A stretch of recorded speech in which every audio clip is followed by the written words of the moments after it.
Thanks everybody for coming. Happy solstice.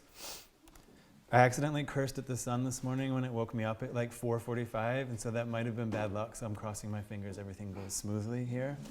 My name's Evan. I'm an American. I'm living in Berlin at the moment. I'm going to be talking about Red Lines, which is a project that I've been working on in different phases for the last 5 years. I place this project sort of at the intersection between net art and landscape painting. I'm going to start by going back to the early 2000s. This is right after I graduated from architecture. I was entering the workforce. It was my first experience working in a cubicle.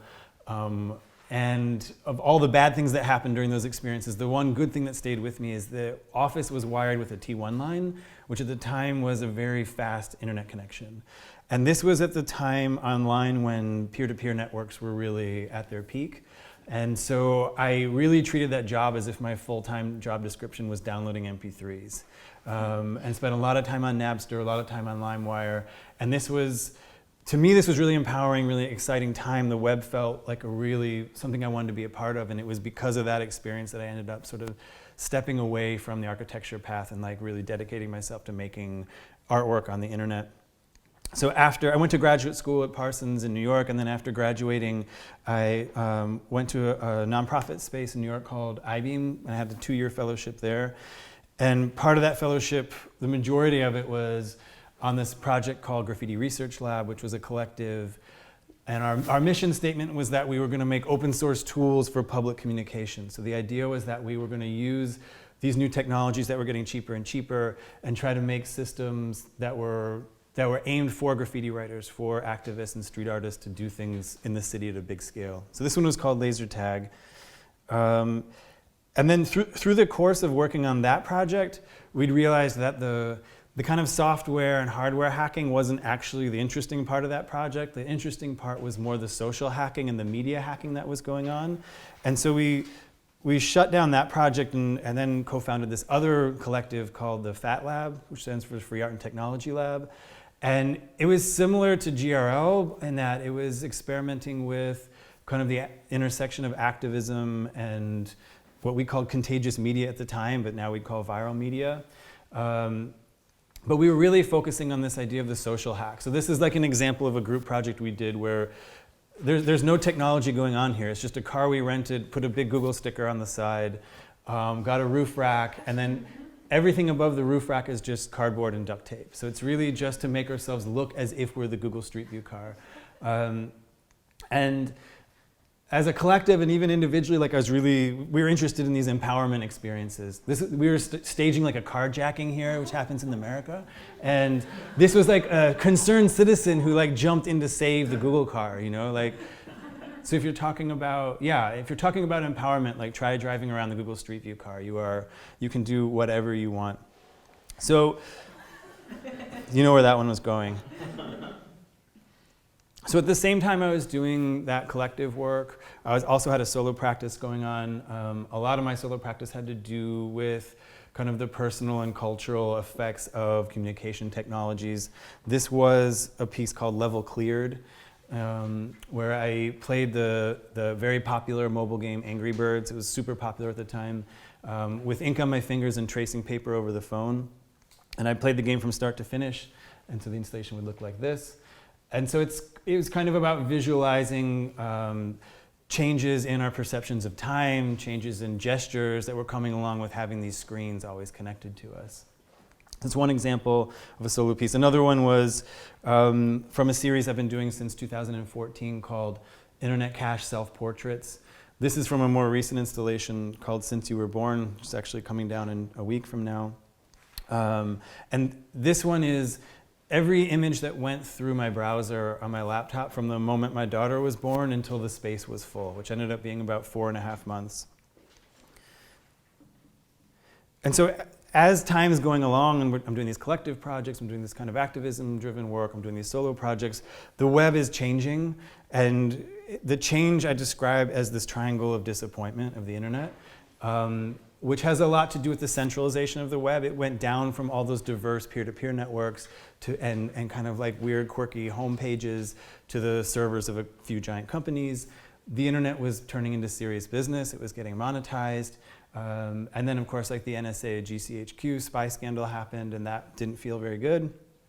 And then I think what he felt even worse than the spying scandal was seeing the lack of change that happened after the Snowden leak.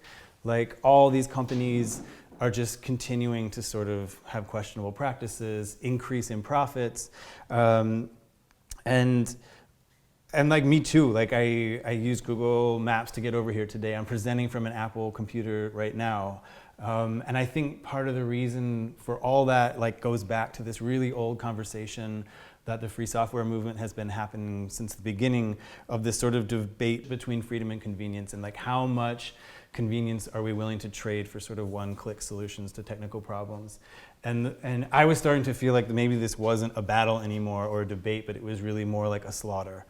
And that especially the work I was doing with the Fat Lab, starting to feel more like we might be the violin players on the Titanic, right? That like, and at my like most low moments, I was worried that we were maybe like serving more harm than good by providing this narrative that there was a struggle going on, when I was starting to question whether or not that fight might be over. And at the same time I was thinking that, Peter Sunde, one of the co-founders of the Pirate Bay is like my favorite thing that's been made since my lifetime so far. He got on stage at Transmediale in Berlin and gave this talk where he was like, "We've lost, everyone's lost." And so all this was kind of going on, and I was starting to feel, for all these reasons, that like the internet and me were these childhood friends that were growing into these very different adults, and we were maybe destined to be enemies. And yeah, I was really sort of like questioning how central I wanted the web to be in my practice, because at the time it was like a medium, it was an inspiration, and I was trying to decide whether I wanted to keep moving forward in that way. And I think it wasn't just me that was thinking that. I think a lot of us were going through this and thinking about these things. In Astra Taylor's book, The People's Platform, she describes this really well. And just like a quick quote from it, she says, "All bits eventually butt up against atoms. Even information must be carried along by something, by stuff. I'm not trying to deny the transformative nature of the internet, but rather to recognize that we've lived with it long enough to ask tough questions." And I think this was something that there was like this growing awareness that we had perhaps a bad public conception of what the internet actually was. And if it's not lolcats and animated GIFs of unicorns, like what is it, where is it, who owns it? And so for all those reasons, like the Fat Lab, like we kind of partially agreed that with our last bit of cultural relevance, we would shut down as like a statement and splinter off and go do other things. And for me, this was kind of like a reset moment for me. And so the decision I made is that I was going to go try to visit the internet physically as a way of resetting my relationship with it, and hopefully trying to get back to the place I was in the beginning, which was much more optimistic and felt much more empowered. So the first trip I did, this was in 2014, I went to Cornwall. This is where, if you want to step on top of data, the most data is underfoot globally. And there's a few things that happened on that trip that have stuck with me, and some of them were discussed in Andrew Bloom's book, Tubes. One of them he talks about is how there's this dichotomy in these landscapes of you might want to go visit them because you're interested in thinking about these massively connected systems, and then when you get there, you're alone. So there's this like weird relationship that happens there. And that was something that I definitely experienced on that first trip, was like that distance between people versus distance to data was like very extreme. The second thing was that how close the network is to lines of power in history. So this is just one example, but it's like a faded sign that just says telephone cable, and it's planted right next to a World War II artillery bunker. And then the third thing that sort of stayed with me from that first trip is just the anticlimax of it all. Like, you carve out all this time in your schedule and work so hard to get to this location on the planet, and then if you're lucky, you find like an old sign from the 70s that says telephone cable. And then even that sign has its back to you. It's like facing the sea because it's meant for ships. And although like admittedly in the beginning that was like a disappointing moment, like now I think this is super fitting. Like the anticlimax of it all is like something that I'm kind of trying to embrace within the work. Because sometimes you don't even see the sign. Like you'll go all the way out there and there's find nothing, and that feels like more and more appropriate to me. The second trip I did was to New Zealand. And on this trip, I was looking for like a maybe a more appropriate way for documenting these landscapes, and in trying to understand more of how the internet functions, I kept coming across this number 1550, which is a distance. It's in nanometers. This is the wavelength that the internet modulates at. It's the wavelength of infrared light that's flowing through fiber optic cables, or at least what multiplexes around. And this is about 1/50th of a human hair is the distance of that wave, and it sits within what's called the near infrared region. That's just right on top of the visible light spectrum. So it's like if you see a rainbow, you can kind of squint your eyes and visualize this like infrared band happening on top of it. That's the region. And the good news for me is that every digital camera can actually natively sense in that wavelength. It's just that at the manufacturing level, they'll put on one of these blue, clear infrared blocking lenses. And this is because the infrared light kind of messes with the color profiles. But there's tutorials online, and they're kind of intense. Like, you really have to take a lot of screws out of your camera. But lifepixel.com has these really nice tutorials, and you can take off that lens and put everything back together. And when you do, the images you see through the viewfinder look more like this. These are shots from that trip to New Zealand. And so then, at least in my mind, the idea is then you're looking at the landscape of the network through the frequency that the internet modulates at. And yeah, so this is kind of early on in the process, but even from the very beginning, like, as excited as I am to find moments like this is how the cable signs look in New Zealand, which are these like beautiful pyramids that are hand painted on the front in black and just say cable. So those are like exciting moments for me, but there was an understanding, at least in my own mind, that it wasn't ever meant to be a journalistic project. Like, I didn't feel this ownership to go there and find the cable and shoot it and come home. It was always meant to be a little bit more personal than it was journalistic. I'm filming in portrait mode, this is in part meant to mimic the orientation that our screens are all moving towards. But it's also, there's a kind of art history reference there to Chinese watercolor paintings and how they're painted on these vertical scrolls as well. Okay, the third trip, we're in 2016. I went to Sweden, which is the cultural home of Pirate Biren, like the group that spawned the Pirate Bay. And on this trip, I went through this like really self-disappointing moment where I was out in these archipelagos, like on the west coast, outside of Gothenburg, and it was just gorgeous. You had to take a boat to get out there. And I'm filming, and there's like whales in the background. It's just like totally beautiful. And then without fail, like every time I would hit record and sit there, it would like 30 seconds, 1 minute if I'm lucky, like I'd find my hand in my pocket, and I'd quickly be like, I wonder what's going on Instagram. Like, it was super embarrassing, very disappointed in myself.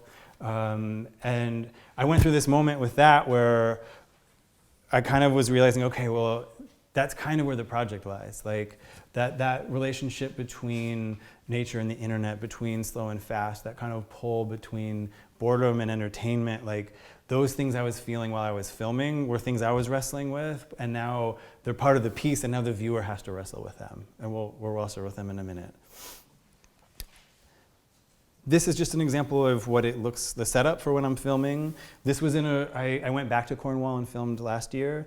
And this is a shot I didn't end up using, but it's a location I thought was interesting, and I pulled out of the car and I set up the tripod and I started filming. And when I looked down, I saw what I know to be too many access points, too many fiber optic access points for a dirt road next to a single farmhouse. And so when I just turned around 180 degrees, this is what was behind me.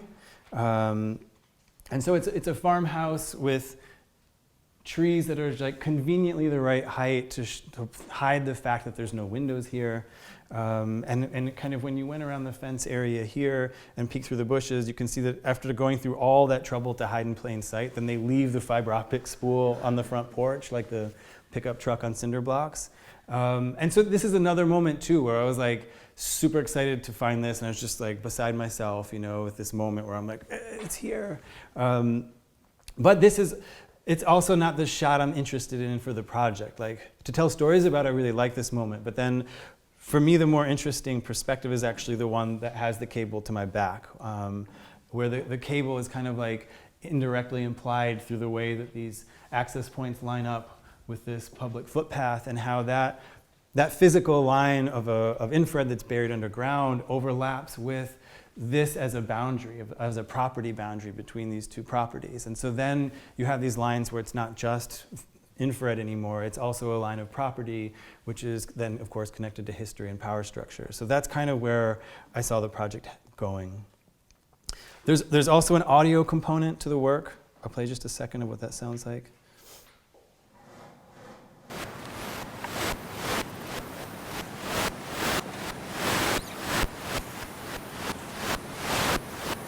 And so the audio is taken from a technique I found in ghost hunting communities, and it's called a spirit box or ghost box. And it's like a hack where they would take a consumer grade radio and jam the scan button so that the radio keeps just skipping through frequencies. And the idea is that this would be a mechanism that disembodied spirits or disembodied energy would be able to pick pieces from all those frequencies and combine them into sentences. And so I kind of built my own spirit box, and it functions a little bit differently. So it has, this is a pulse monitor that's reading my heart rate, and it's connected to a little microcontroller that's controlling an FM receiver. And every time my heart beats, it's skipping to a different frequency within the radio spectrum.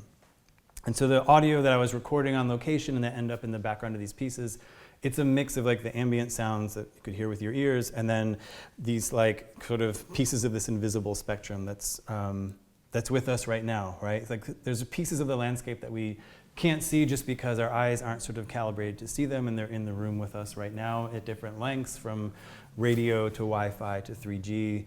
And so I'm just trying to think of different ways of capturing all these unportions of the landscape and making them part of this singular landscape. Because typically we think about the horizon line being this like main ordering principle for landscape work. And then I was starting to think more and more about this wavy line of the electromagnetic spectrum as being like a secondary ordering principle.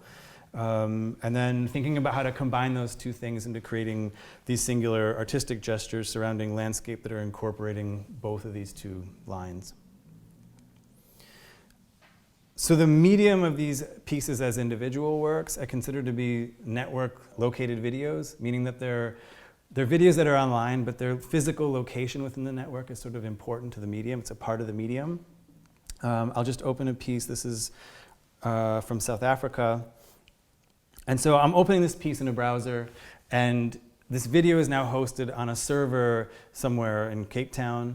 And because I've made that request, there's a physical connection, right? Like there's a physical line of data going from my data through fiber optic cable to this server in Cape Town. And because I just pulled this up, now there's a server somewhere in some dark room in Cape Town with a little LED blinking, right? Like there's a physical connection happening. And then the other thing and we can see that happening too if we perform what's called a network trace route. I'm just going to copy the URL here.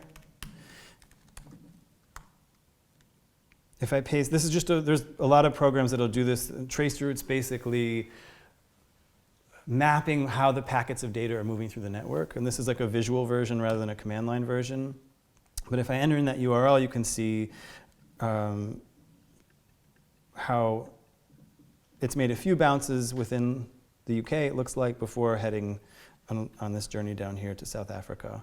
And so we can kind of see physically at least a proximity that's close to where the video file is actually housed. The other thing we can learn from the URL, the URLs of these pieces is meant to be the title of the pieces.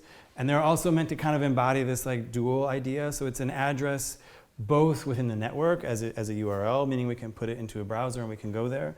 But we can it's also a GPS coordinate, so it's also an address on the globe. So if we copy that and take it into a map, the map will recognize this as a GPS coordinate.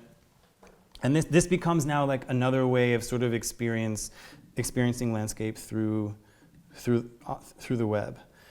We can kind of find. So the GPS coordinate will lead you to the location where the camera was, where it was filming. So we can kind of see here's, whoops, oh, it's this one here. So it just becomes another way to sort of find these things. There's clues to that buried in the source code if anybody wants to dig around in there.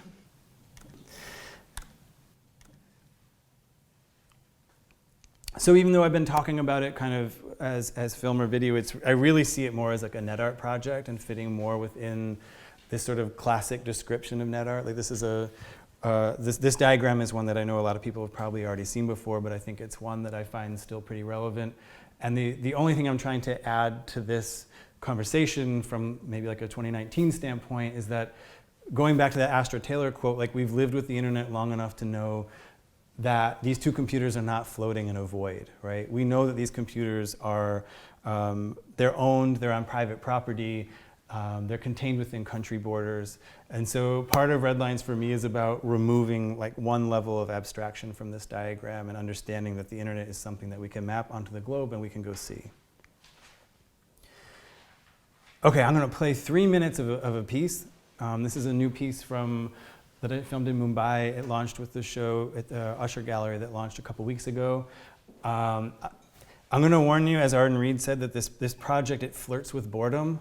And having been through many, many boring artist presentations in my life, I'm gonna give you the invitation that if you wanna stretch your legs for this 3 minutes, I will totally not be offended. If you stay, like my advice would be like pay attention to the things that are pulling you away from the work, right? Like think about these things. Is it this? And if it's this, what is it saying to you? Okay, so we'll just do 3 minutes. It'll be easy. So this is Mumbai.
Okay, so that was 3 minutes.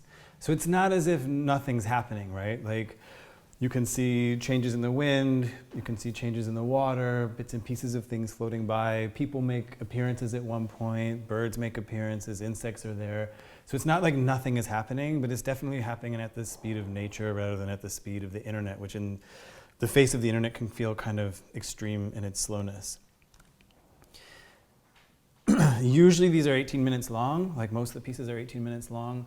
This came from, I started tracking my own cell phone usage with an app at one point, and 18 minutes was the amount of time on average I was touching my phone and looking at it, which is also pretty embarrassing, although not uncommon.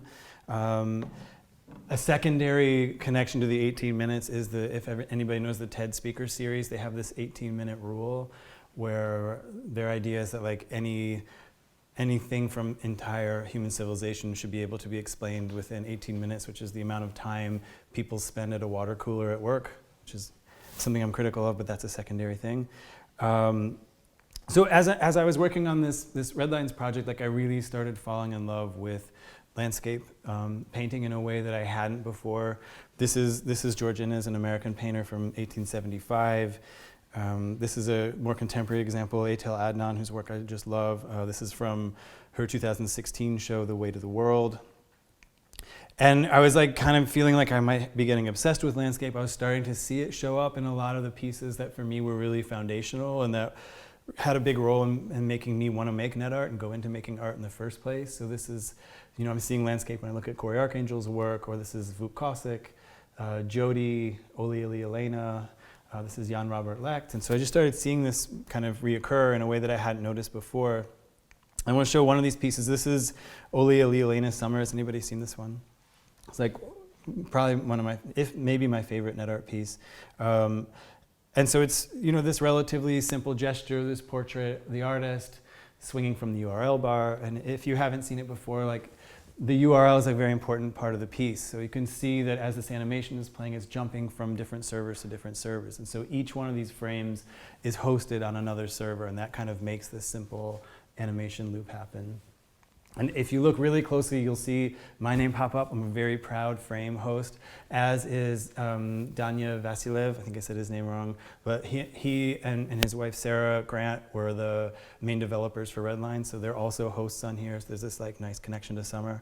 But it's like hard for me not to think about landscape when I look at this work. Like partly in how she's grounded to the frame, partly in how this gradient forms this like implied horizon line. I mean, the gradient's even blue. It's hard not to think of this as being sky. And then even in the way it's bouncing from server to server, and she's sort of highlighting this physical attribute of the work as like making me feel like a connection to landscape work. And so the Red Lines project I think about as being kind of at this intersection between net art like Summer and Romance period landscape painting like Thomas Cole's Oxbow, which I got to see. It was at the National Gallery here. I saw it the day after the Red Lines show opened, which felt really fitting. And the text from that show talks about this being Cole's like manifesto, right? Like that it's this kind of implied question mark that sits between the wild of nature and then the like division of property lines and the introduction of industry. And so the connection to me that seems, that I'm sort of interested in between those two time periods is this sort of, this shared failure to understand that there's no blank slate, right? That there's no such thing as just green grass and blue sky, the same way there's no such thing as like just a phone or just a fiber optic cable. That like whether we're painting or whether we're writing code, that we're like embedding ideology into these systems. I like to use the Microsoft Windows XP background as an example of this, partly because I can envision the groupthink at Microsoft happening when they were picking this, and there's this UI department, and they're like, oh, we have this perfect image, and it's just this clean grass and a blue sky. It'll be the perfect landscape. We can plant icons on it. It'll be great. But if you start looking at this image like through the lens of landscape theory, which other people can do way better than I can, but you start seeing things like, you see the banding in the grass, right, which implies that this is manicured, which is implying labor, which is implying ownership. And then like the only place like a human would kind of fit into this scenario is this path that goes through the foreground, of which we're not invited into. Like there's no entry point to this path. We're not shown where it leads either, so we don't know where it goes. It's kind of this closed system. It's also like, even though it's green, it's kind of, like if it were brown, it would be a desert, right? There's like no biodiversity here. The only hint at anything besides this is like this area that's kind of clouded in shadow in the back. And so to me, this is like a very closed, controlled, uninviting landscape, which may have been more fitting than Microsoft intended it to be the sort of image for their Windows operating system. And then if you put that next to the Oxbow, you get this kind of like gradient that happens, right? Where you go from the wild of nature, introduction of industry, and then kind of like the devastation of technology in Silicon Valley. And this leads to like the kind of widely recognized failure of the Romance period, which is the spread of nationalism and imperialism. And part of what Redlines, I hope, is doing is like pointing out that this is like a mistake that we're kind of poised to be making again very soon in the spread of ideology that's coming through from Silicon Valley through cables. Because the same as paintings are carrying all this baggage, like so do our networks, right? And so this is showing the British Empire at the height of its power. This is the telegraph system, and then this is our current fiber optic system. And there's like moments in the fiber optic system where you have fiber optic cables like within arm's reach of the disused telegraph system. And so Redlines, the title of Redlines is primarily a reference to the All Red Line, which was intended as a military advantage to the British Empire. And it was this technology project where they wanted to connect a single telegraph line that would go all the way around the world, landing only in British-controlled territories. The subtitle of this project was the Empire Girdle, which, like, if you're looking for another replacing term for the internet, I propose this one. It seems like a totally apt term. But this is really the beginnings of our modern network. And when I'm looking to exhibit the work, I'm looking for these opportunities to sort of frame it through this historical lens. This was a show I did in Paris a couple years ago called Landscape with a Ruin. In this show, the connection to history I was trying to get across through the architecture and the arrangement of the screens, which was trying to mimic the period in which these paintings were being made and exhibited. The show that I just opened up in Lincoln at the Usher Gallery is taking like a more direct approach and is pairing these actual paintings that they had in their collection with works from the Redline series. And then this is a show I did in Stockholm, and here the historic connection I tried to make through text. The title of this show was Common Interest and Reciprocal Esteem. This is a quote from the very first transatlantic message sent through a telegraph cable that went from the Queen of England to the President of the US. And then the reply sent by the US president, which is like a very scary connection to our contemporary president, was kind of filled with this language like destined by divine providence and will not all nations of Christendom spontaneously unite. And then the next day, the Brooklyn Daily Times released this article that was kind of like a review of this historic moment. And it was written by Walt Whitman, which from an American standpoint, Walt Whitman is like our most famous poet. He's like, that's his title. And he's in the news right now because it's the bicentennial of his birth. And so he was working for the newspaper and wrote this article the day after talking about this moment.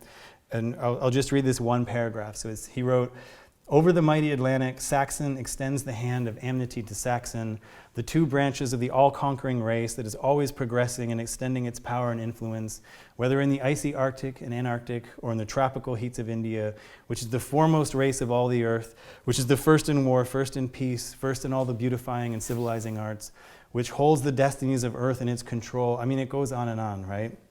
And I'm pointing it out just to show like how much ideology was going through those cables and surrounding those cables at the time that this network was born on day 2. And so the network that I've kind of made with Redlines, as is true with all of our networks, is mapped on top of this network. So this is Redlines. The title, in addition to being this reference to the All Red Line, is also meant to be kind of connecting to the red lines of a network map or to the infrared lines of the fiber optic cables. And Redlines is connecting all these servers that I'd been setting up in these different locations. And when viewers enter the work, they're connected and they're synchronized, and they have this viewing experience where they're jumping from piece to piece, from server to server, and from country to country. There's 70 pieces in the network at the moment, landing in 10 countries, and a single loop is 17 hours. The sequence takes the form of this early network form called a web ring, which probably almost nobody would remember. The web ring is also what Olia is referencing in the Summer piece, I think, so it's kind of like a very slow version of Summer in a way. And the piece it's meant to be non-social. Like there's no functionality for sending messages, there's no gamified connections like liking or hearting anything. The experience of the work is meant to be closer to what those landscapes are, which are connected in this shared experience, but also something that's sort of experienced alone and quietly. When you join the piece, you become a node in the network. So in addition to downloading the piece, you're also uploading the work. It's a peer-to-peer network. And to me, this is kind of an important part of the work. When Cole painted the oxbow, he painted himself in down here. And they talk about this in the text for the show of him sort of picking a side, right? Like he painted himself in on this side intentionally as a statement that he was sort of on the side of nature. And so to me, the fact that the Red Lines piece is a peer-to-peer network is hopefully making this similar position. Like it doesn't touch the servers of Amazon, it doesn't touch the servers of Google, and it grows stronger when like more people join the network. So even though the imagery sometimes look kind of like bleak and depressing, which I am sometimes also, but the fact that the medium is this peer-to-peer network is meant to be hopefully this like more optimistic note in the work. So in terms of place, there's like these three, I think of it in three ways. There's the place of Red Lines where it was filmed, which is the landscape. There's the place where it's shared, which is this peer-to-peer network. And then there's the place where the work is viewed and experienced, which is the home. And for me, the home is kind of an underexplored territory for net art. And for me, like even 5 years into my art practice, I'd never lived with a piece of work. And now living with work is like part of my process. Like I really have had good experiences living with artwork, and it's changed the way I make artwork in a certain way. Like I try not to even show anything public unless I've lived with it for like 2 or 3 months at this point. I just think like the work occupies a different part of your brain, and you know when it's shit like really quickly. And you also know when it's good, or at least when you think it's good. And so it's this idea of living with work, I don't think is one that many people have experience with, right? And part of that has to do because living with work implies ownership, which implies disposable income. But net art has this affordance that you can have a primary experience of the work through the network for free. And so even like outside of all the other stuff that I've talked about, like one way to experience Red Lines, I think, is just as maybe some people's first experience living with artwork. Like it's an invitation to live with artwork in a general sense. And when I was thinking about that, I was looking around for other ways in which people were promoting living with screens and living with work. And I kept coming across all these examples of exactly the kind of work I didn't want to make. So you can see sort of like the Silicon Valley language here, and like the kind of like speed and the gesture of accelerationism in the way that a lot of these products are kind of marketed. This one's so good. He's like, psh. Which is how a lot of the things I'm critical of, I'm really being self-critical, because the way I'm experiencing art more and more is this too, right? And so this is something I wanted to step away from. I found these other examples, which are equally awesome, where the cable would release at night and then charge the screen and retract in the morning before, so you didn't have to see the cable. You know, this like distancing from knowledge about how the system works, you know? Like, so I knew that I really wanted to embrace infrastructure and embrace cables, and if you've seen the installations I'm doing, you've seen a lot of cables. Like, I even love all this right now. Like, it's so good. So the Red Lines work is meant to be lived with, and it's rather than like providing like a new piece of hardware, it's trying to take advantage of the fact that many of us have disused pieces of equipment in our homes, like our previous phones, our previous computers that might be in a closet or in a drawer, and these can now have a second life as a display piece for Red Lines. These are just some examples that people have been sending in, which I love getting, and if anybody has it at home, please send me photos. These are ones I'm getting from, some are from friends, some are from family, some are from producers. This is Charmian's, but I love it because it's like this red cable being held up by a Playmobil British soldier. It's like overly informed of the project. I love it. And so there's like two ways to live with the work from a functional standpoint. One is on, if you have a screen to dedicate to it, that's one way. And the other is you can use your everyday device to work with the piece. Dedicated screens are easy. You just launch a browser, you type in p2p.redlines.network, and it'll go. For use on like everyday devices, I think in some ways it gets more interesting because you have to do like counter-convenient measures to bring it into your life, which I kind of think is appropriate. This is a Firefox plugin called Side View, which I stumbled across, where you can install this Firefox plugin and it will give you this separate window that you can just open in your browser. And it leaves this window functional. And we'll see if Redlines loads in. I'll just leave it there while I keep going. So that's one way. You can have this like separate window to bring the work in. The other one is, this is how I do it in my studio. So this is my phone. I've put on like a magnetic car dashboard mount on the back. And so the idea here is like you can treat your charging station like a display station. So I'm gonna give you the gift of the piece now if you would like it. If you want it, you can pull out your phones. I'm gonna warn you now, it's a very bandwidth intensive piece. So if you have limited 3G accounts, I'd like chill on it till you get home maybe. But okay, so I'll do a really quick tutorial, but it's also on the website. So if you have an Android phone, you can open up any browser. I prefer Opera for this piece, but anyone will work. You pull up this URL in the browser, then you go to the three dots in the upper right-hand corner, and you click Add to Home Screen.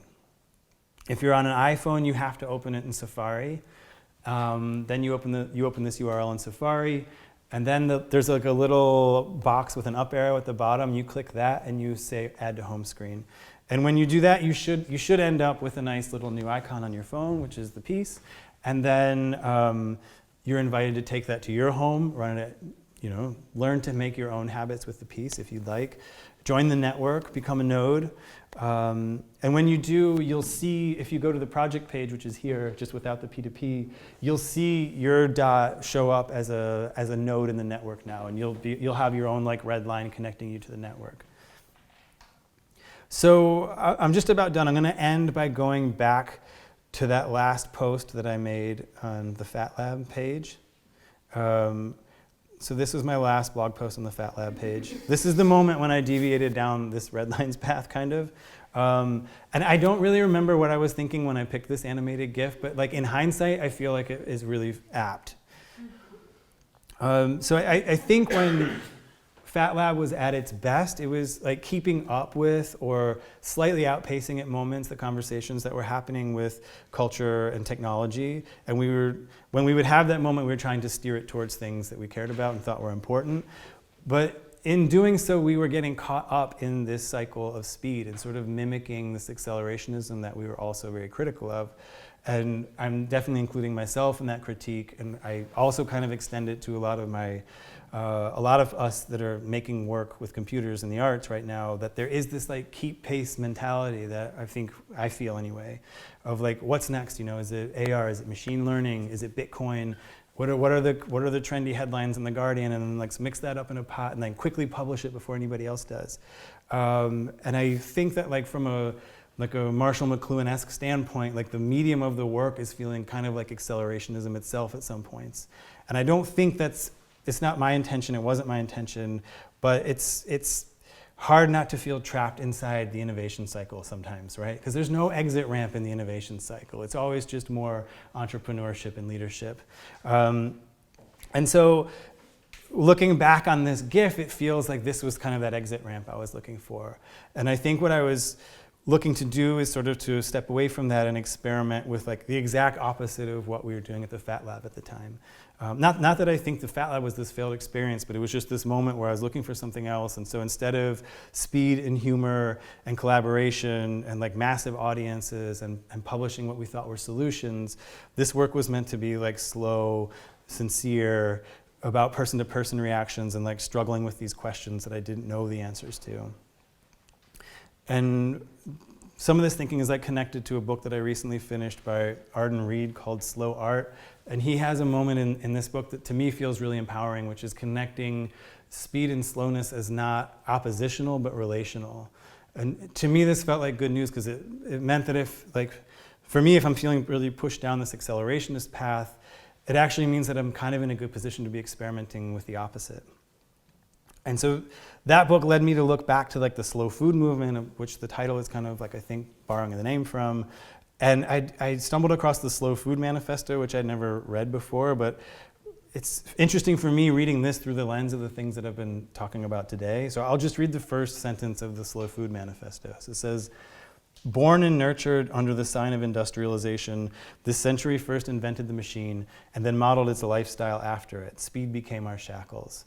And so for me, this seems like a tactic for change, right? That it's not trying to outpace McDonald's. It's like trying to exit that skateboard ramp. It's trying to take those shackles off. And it's kind of related to this tweet that I saw recently from Julian Oliver, who's part of the Critical Engineering Manifesto, among other things. And so he says, I do want to maintain the tech I have. For me, it's a pleasure. It's the closest I get to gardening. And so here he's like prioritizing pleasure over convenience, which is kind of what the slow food movement is talking about also. And like in a very small way, this is kind of what the format of this presentation is trying to be doing, right? That there's other tools for building presentations that are much more convenient, but maybe also like less appropriate. But this is me like spending time in the garden of HTML. Like I could have done this like in the sandbox of PowerPoint, but for me this was like having joy, hand coding some HTML and like filling it full of spelling mistakes.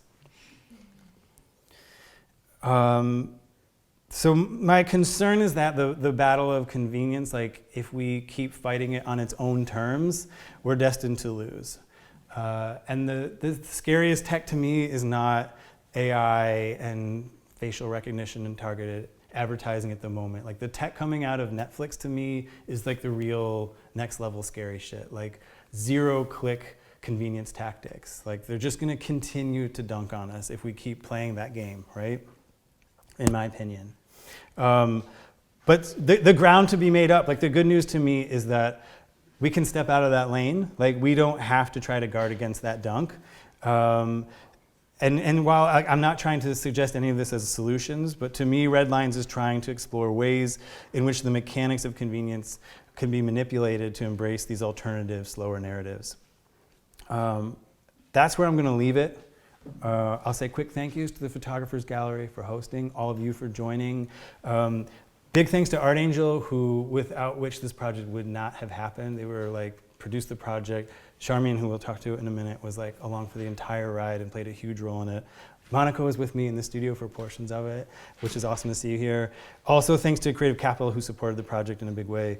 And then if anybody wants the notes, I'm gonna post them here shortly. If you want them and they're not online, you can email me here and bug me and they'll go up quicker. I think we're gonna do a Q&A now. Yep, okay, thank you.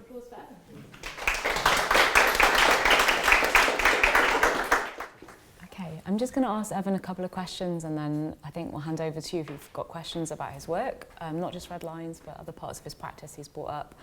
I think my first question was about what parts of your process of making Redlines has made it into like the experience of being a node as of Redlines, being an audience member. What part of making it has been a part of the node? You talked about how it was 18 minutes pauses between when you were checking your phone and then you've made the videos 18 minutes.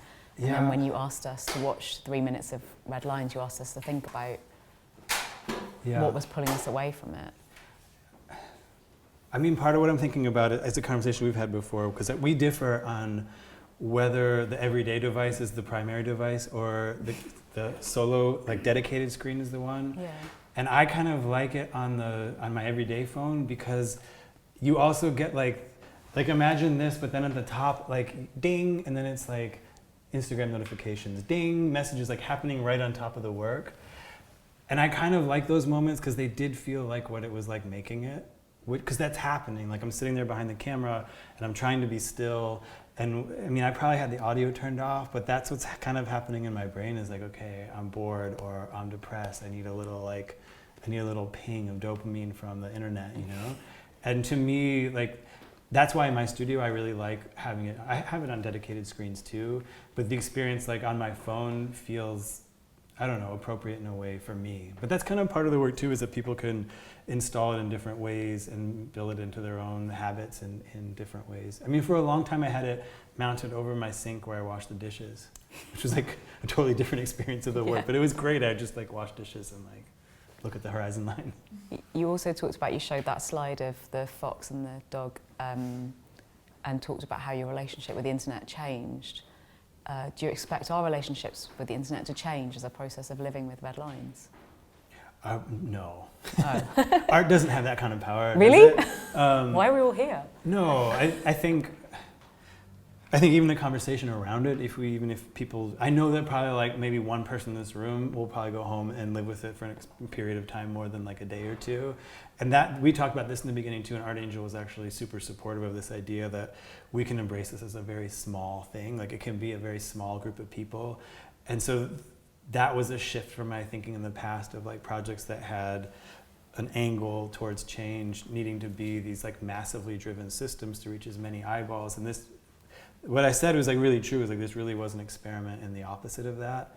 And so it's okay if that conversation is happening now in this room, or I'm trying to like meet with more people and doing studio visits. I'm trying to like offset all this guilt I have with my social media use and addictions with like talking with people more one-on-one, talking with people like this where we can have conversations around the work. And I think it's okay if the conversation happens there for maybe even a majority of people for the project. Okay. Maybe online watching this when we edit it finally. Yeah. I've got to ask this question because it's the solstice, but what is your interest in pagan symbolism, and how has that become part of your practice? Yeah, if you saw in the source code, there's yeah, like this. did people see that? The sort of star hidden in the source code? It's loose and ill-defined, I would say. But I am interested in like the unicursal hexagram I like, because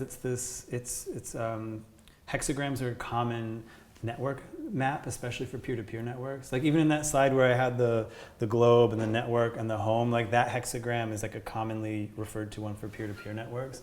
And so I love that there's like this mystic symbol that's like a hexagram you can make in a singular line. I also just like pyramids a lot. Like pyramids are, this goes back to the Pirate Bay too. So the Pirate Bay is really a project of Peter Biren.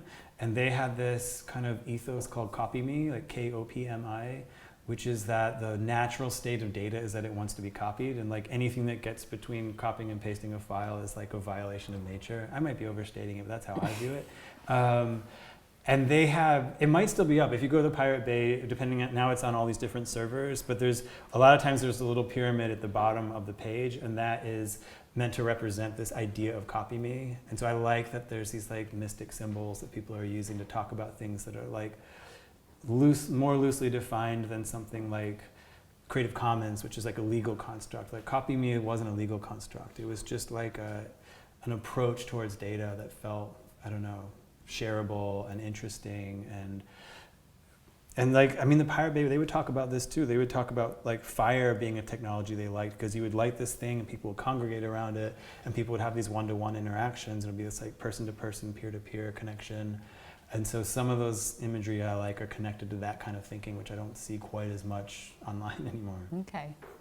So it's not just a curse?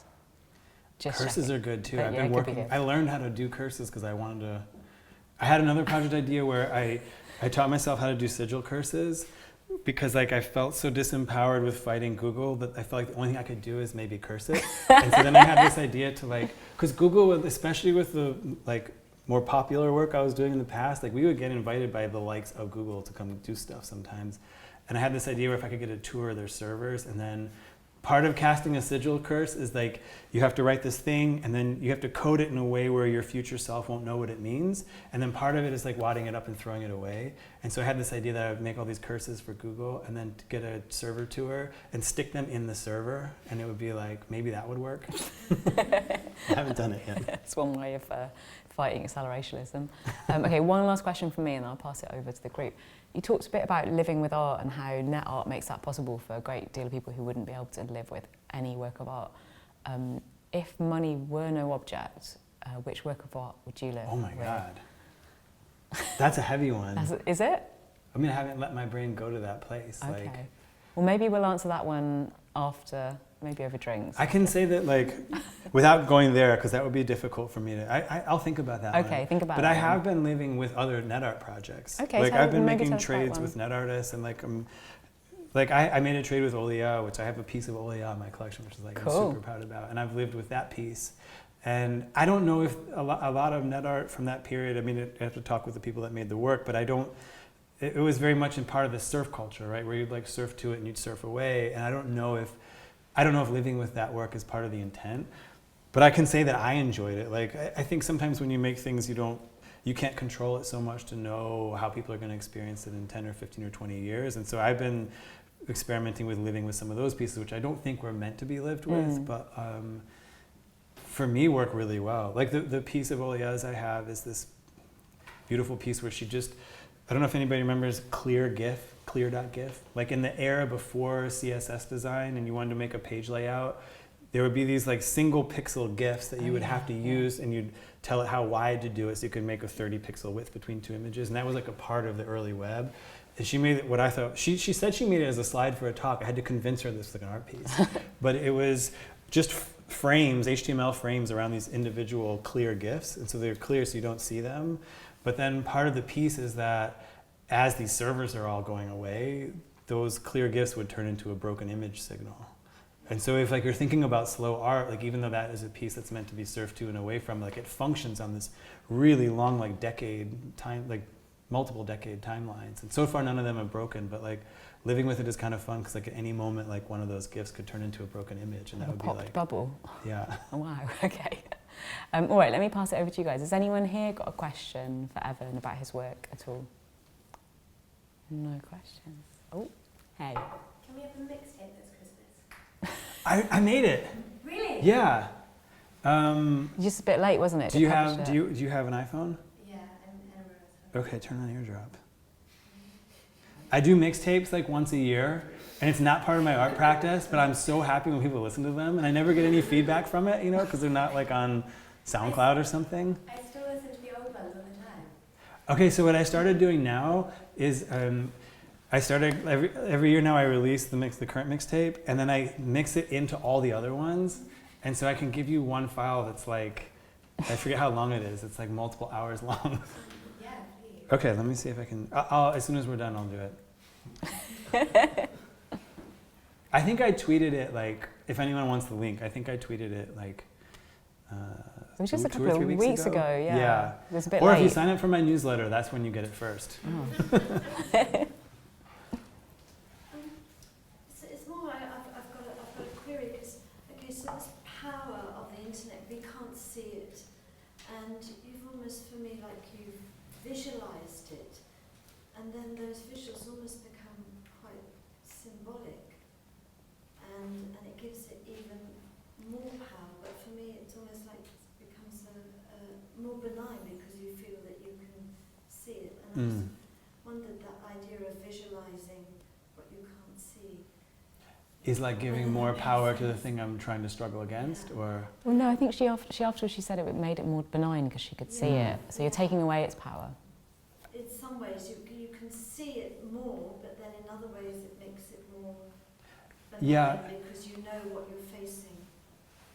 I think I know what you're talking about, and I did have on that New Zealand trip I went to, there was one moment when I found the internet relay station, and they were doing construction there, and it was an open pit, and the cables were like right there, And I had this moment when I got really excited because I don't know, like I was there with all my equipment and ghost hunting devices for hours, and nobody said anything. It was just like I didn't know what to do, but there was something about being there and like touching. It felt very empowering, even though I had no intent to do anything to them. But there was just something about being there and seeing it, even though it didn't give me any codes or any access to something I didn't have before.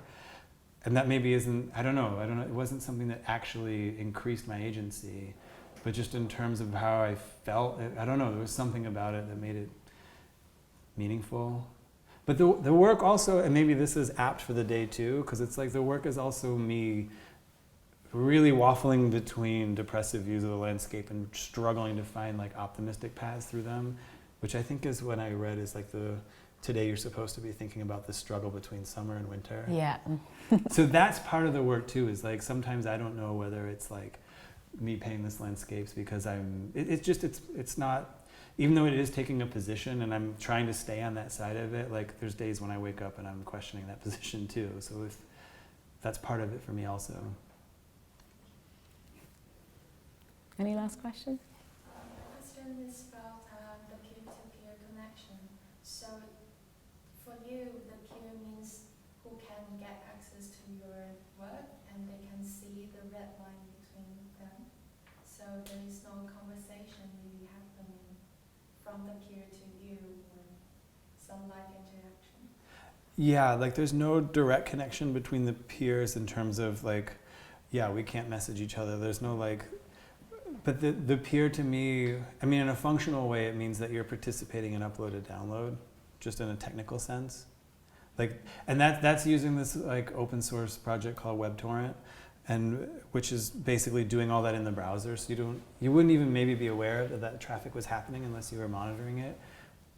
But besides the technical part, like I think about it kind of like when you're like in a car listening to the radio and you hear someone else in the car next to you listening to the radio and you're kind of both like for a moment like dancing along the same song, or like maybe feel it when you're watching like live sporting events or something alone. Like there's, even though you're not talking with people about it or messaging people about it, like there's some sort of shared experience of it, even though you're kind of alone in your car or alone with the television. I don't know if that makes sense. Yeah, another question is about liveness. So I feel the watching experience is quite live because it's getting access to that and they can watch that. But the image or moving images themselves are quite, I mean, they're like painting or moving painting, which is not live streamed. Yeah. So how do you think about that, or it's not an option for you? Yeah, the live streaming question is one that I'd thought about in the beginning, and I mean, totally honestly, from a technical standpoint, it would have just made the project almost like crushing. There was a moment when I'd found that like surfers a lot of times will mount live webcams at the ocean so they can check the waves before going out, and I was trying to think if I could connect these surf cams into the piece. But then I kind of gave up on the idea of it being live. Even though you could technically use that camera in a live stream, the image would look the same, it would be cool. But the reason I came around to it, if I'm trying to make that a feature rather than a bug, I kind of like the fact that it's pre-recorded in the sense that it's like going back to the idea that it's like a personal project rather than documentation. Like it was me there in that moment. And to me that makes that pill easier for me to swallow, that I can't technically pull off the live version, that like it was me behind the camera for that 18 minutes. That brings me more back into the work and makes it this personal project again. With that, I was just wondering, because there's quite a lot of like paranoia around the internet. I'm just thinking of like my mom, for example, who's terrified of it in a way. Have you come up against anyone who's questioned like the security of downloading this and joining this network? No, we talked about this in the beginning. Yeah, like, me. Yeah, yeah. No, no one. Because it could be like the biggest cover in the world for, you know? Yeah, like we could be doing something, inviting all these people in and then using it to mine Bitcoin, right? Wouldn't that be terrible? No, nobody brought that up. It was an issue we talked about and definitely something we wanted to be careful of, but it didn't, I don't think it became a real issue. No, something I was really concerned about, but like our users have just joined the network, and I mean we've Perfect. yeah, is it? Well, somebody wants to talk to end. Yeah, it's like a small group of people who originally joined the network, who are friends and family, and then it's grown slowly, which is something that was quite important to Evan, that it wasn't like this net art project that was going to reach millions. It's just people who, even though it's really easy to use, like he told you how to get onto the URL and set it up on your phone. Posey, I know you've got it at home, well, in your home when you're there. It isn't that hard to do, but it is also hard to a certain extent, because you do have to find a cable that reaches from where you want to put your screen to your PowerPoint. You have to make sure there's Wi-Fi available. Like, it takes a certain amount of dedication to like actually have red lines in your home. And I think because of that, the networks. It gets back to that convenient discussion a little bit too, because you can have something be free and accessible, but also not be hyper convenient. And even though you can just type this into the browser, like really making it part of your daily habit is like, it's not convenient. And so I've been thinking about these like ways of sort of like hacking convenience, or like thinking about counter-convenient measures as being, like a tactic almost. Awesome.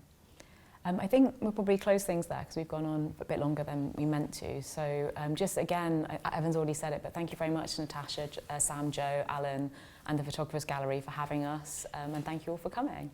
Thank you.